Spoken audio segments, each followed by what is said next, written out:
कहती तय शिवजी नैहर हम जईती, मोरा नैहर भैया के बियाह। कहती तय शिवजी नैहर हम जईती, मोरा नैहर भैया के बियाह। मोरा नैहर भैया के बियाह। बिना बोलौले जनी जइया ए गौरा देई, आदर ना होई है तोहार।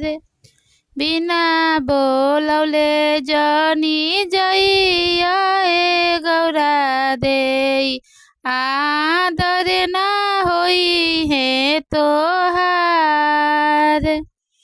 शिव के कहल का गौरा तनी को ना मनली, धइली हली नैहर के राह।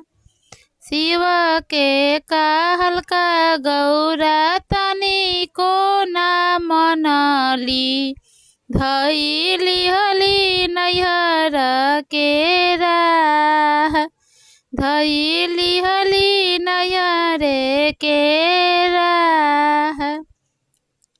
एक कोस गइली गौरा, दुई कोस गइली, तीसर कोस नैहर के लोग।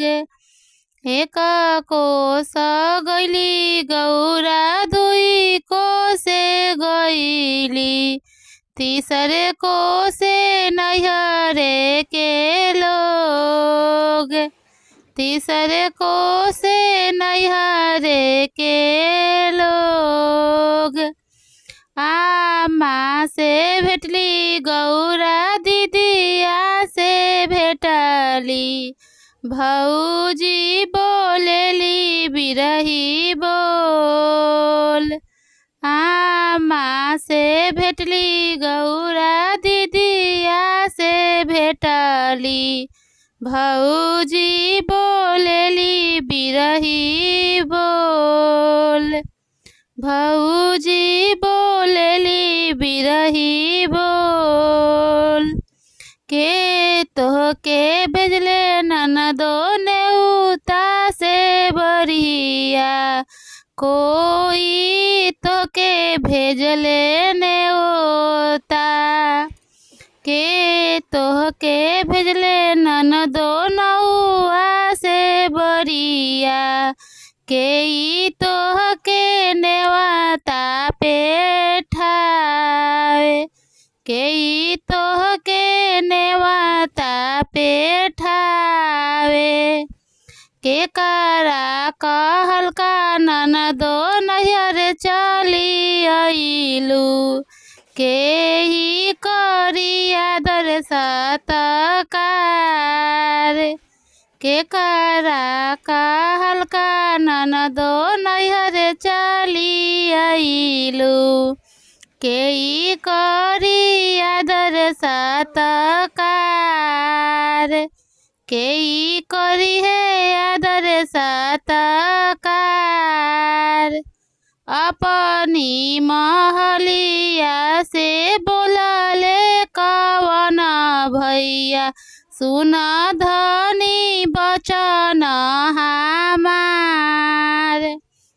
अपना महलिया से बोलले कवन भैया, सुन धनी बचन हमार। सुन धनी बचन हमार। हम ही पेठौनी धनी नेउआ से बढ़िया, हम ही पेठवनी नौता।